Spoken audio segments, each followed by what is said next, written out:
내신을 보는 애들이 그 내신 충격이라는 말을 해요. 그러니까 중간고사 끝나고 엄청나게 망해가지고 그것 때문에 애들이 충격이 오던데 그 부분에 대해서 한번 얘기해 주시겠어요? 뉴튼 씨가 물어봤던 대로 고1 정도? 보통 평균적으로 고1 정도인데 시기의 문제는 좀 있어요. 뭐 고2 때 오는 애들도 있고 고1 중간고사, 고1 기말고사에 오는 친구들도 있는데 내신에 충격이 오는 거죠. 한마디로 망한다는 얘기예요. 본인의 기대치보다 한참 못 미치는 점수가 나올 가능성이 높아지는 이유에 대해서 오늘 설명을 드릴 거고, 그 이유는 크게는 세 가지로 나눌 수가 있어요. 첫 번째, 판이 다릅니다. 중학교 때 내신을 다루던 판과 지금 고등학교의 내신 판은 완전히 다르다는 거죠. 그리고 두 번째, 디테일의 차이가 있습니다. 이 디테일은 제가 좀 이따 같이 설명을 드리도록 하고요. 세 번째는 심리적 차이가 있습니다. 자, 이 세 가지에 대한 얘기를 오늘 좀 드리도록 하겠습니다. 그래서 오늘 저만 쳐다보고 계시면 되죠.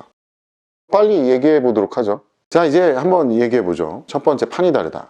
우선은 고등학교 1학년 때 중간고사를 봤는데 보통 이런 경우가 많아요. 나 중학교 때는 90점 나왔었는데 지금 보니까 84점, 막 62점 이렇게 나온다. 중간고사 때 이미 망한 거죠. 그리고 두 번째, 중간고사 때는 그래도 90점대 나왔는데 기말고사 때 50점, 60점 이렇게 망쳤다라는 부류들이 나오기 시작할 겁니다. 그러니까 초장에 망쳤냐 아니면 기말 때 맞췄냐, 그 차이가 좀 발생을 하겠죠. 이 이유부터 먼저 설명을 드리면요. 우선은 중학교 때 방식을 그대로 채용해서 공부를 하셨잖아요. 그렇기 때문에 점수에만 집착을 하게 되는 거죠. 90점 맞았다가 나중에 막 5, 60점 맞았다. 그 90점이나 5, 60점이나 사실상은 등수는 비슷할 겁니다. 무슨 얘기냐? 이전까지는 절대평가로 진행됐던 개념이 지금 뭘로 진행된다? 상대평가로 진행된다는 거죠. 중학교 때는 학교에서 나오기로 한 범위, 그리고 나오기로 한 지문, 나오기로 한 부분에서 굉장히 함축된 기출이 분포돼 있어요. 그래서 그 기출만 풀어봐도 충분히 됩니다. 고등학교 때는요, 국어, 영어는 또 범위가 밖에서도 나온단 말이에요. 이 범위를 한정 지을 수도 없고, 과학 같은 경우는 안타깝지만 그 범위 안에서 나온다고 쳐도 그 범위에 연관되어 있는 더 상위, 그러니까 이과의 물리원, 화학원, 생명과학원, 지구과학원 등이 포함되어 있기 때문에 이 내용까지 다 섭렵해서 확장되게 공부를 해야 되는데 안타깝지만 그렇게 공부를 안 한다는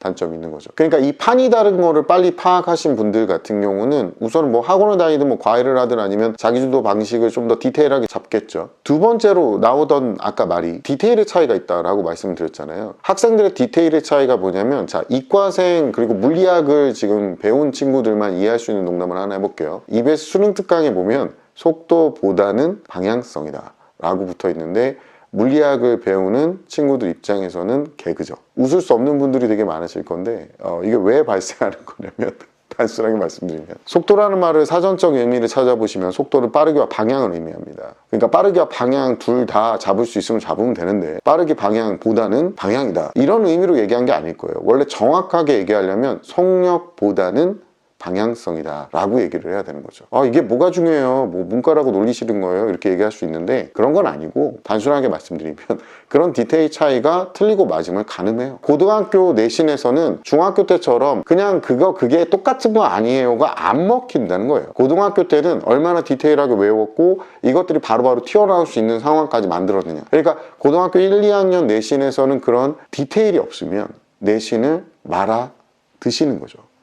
이걸 아셔야 되는 거예요. 이 정도로 디테일의 차이가 굉장히 중요한데, 여러분이 디테일이 얼마나 떨어지냐면 와서 저한테 물어보는 게 첫 번째 뭐냐면, 선생님 이런 거 시험에 나와요? 학교 선생님 이거 안 가르쳐 주셨는데? 그래서 결과적으로 첫 번째, 아까 판이 다른 부분, 시험 범위라고 얘기한 부분 외에도 확정적으로 나올 수 있지만, 그러니까 학교에서 가르쳐 주지 않아도 나올 수 있지만 그걸 준비 안 하려는 심포. 그리고 두 번째, 디테일 떨어짐. 이거는 암기로 커버할 수 있거든요. 예를 들어서 아까 제가 물어봤던 용어들, 이런 것들에 대한 정확한 의미를 알고 공부를 해야 되는데 그냥 부정사의 종류는 뭐뭐뭐가 있어, 그냥 뭐뭐뭐가 부정사야 이렇게 하니까 부정사가 뭔데? 그러면 대답을 못 하는 거예요. 그러니까 그 정확한 의미를 알아야 되고, 의미가 이해가 안 갈 때 우선 외우고 나서 그리고 이해를 도출을 해야 되는 게 좋거든요. 되게 쉽게 얘기할 수 있는 게, 봐봐요, 우리가 구구단 외울 때 37에 21 이게 바로 나와야 되는 거잖아요. 만약에 이 친구한테 제가 37에 뭐 이렇게 바보잖아요, 맞죠? 그죠? 그러니까 바보예요. 그러니까 이런 부분을 캐치를 하셔야 돼요. 얼마나 중요한 부분이냐면, 암기는 연산 속도를 확장을 시킵니다. 그래서 이해가 안 갈 때는 우선 암기를 해주시고, 그리고 용어의 뜻에 굉장히 집착을 해주시면 고등학교의 웬만한 암기 과목 및 풀이 과정을 해야 되는 이런 것들에 대해서 암기를 좀 더 정확하게 해주시면, 다시 한번 얘기하지만 본인 내신이 망가지진 않을 거라고 보시면 됩니다. 왜 중간고사에 떠는 점수가 올랐는데 기말고사에선 떨어진다 이런 케이스들이 은근히 많냐라고 얘기하면 중간고사에는 쉬웠고 기말고사에는 다시 한번 얘기하지만 상대평가예요. 상대평가라는 걸 잡기 위해서 어쩔 수 없이 어렵게 된 겁니다. 더 어렵게 낼수록 등급 체계는 확실하게 나눠지니까 이거를 알고 계신다면 지금처럼 설렁설렁 공부할 이유가 없어지는 거죠. 그리고 세 번째 이유, 아까 말했지만 심리적 이유라고 얘기를 했잖아요. 많은 친구들이 이제 벼락치기를 굉장히 좋아해요. 노력을 가한다는 게 자기가 하고 싶은 오락을 안 하고 참고 하기 싫은 공부를 해야 되는 거잖아요. 이걸 장기간 유지한다는 건 굉장히 어렵다 보니까 중학교 때도 뭐 한 2주나 3주 정도 자신이 할 수 있는 노력을 큰일 났다 라는 생각과 함께 진행을 했을 거란 말이죠. 이런 식으로 진행한 친구들 입장에서 보면 안타깝지만 고등학교 때 내신은 너무 양이 많아지는 거예요. 그러다 보니까 그 안에서도 포기하는 것들이 나오거나 미뤄서 충분히 후차할 수 있을 거라고 생각했던 것조차도 분량이 엄청나게 많아지니까 결과적으로 다 소화를 못한 채 내신에 들어가게 되는 겁니다. 많은 친구들이 저는 문제집도 2번이나 풀어봤고 인강도 들었고 기출유형도 2번이나 풀고 갔는데 70점 나와서 충격이었어요 이렇게 얘기하는 친구들도 있는데 그 과정마다 여러분 테스트 보셨어요? 문제집 풀 때요 어떻게 푸셨는지 한번 떠올려 볼까요? 암기하고 안 보고 문제를 풀고 왜 틀렸는지 확인하셨어요? 아니죠. 앞에 보면서 내용 보면서 문제를 풀었을 거예요. 미친 거예요. 공부를 스스로 한다는 사람이 암기를 안 하고 앞에 있는 내용을 보고 문제를 풀었다. 그거 본인 머릿속에 없거든요. 그러니까 결과적으로 그 정도 성적밖에 안 나오는 겁니다. 또 하나, 이 판을 미리 감지하고 꾸준하게 유지를 하면서 공부했던 친구들 같은 경우 노력량이 어마어마하겠죠. 이해 갑니까?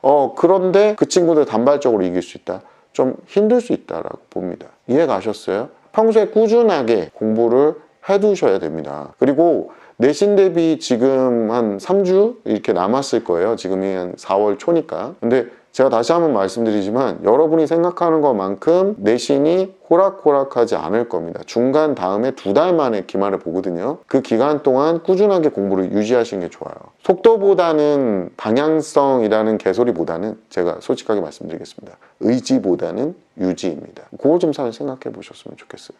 자, 오늘 얘기는 여기까지 하고요. 저는 오늘 이 바보와 함께 좋아요와 구독 이야기를 마치도록 하겠습니다. 감사합니다.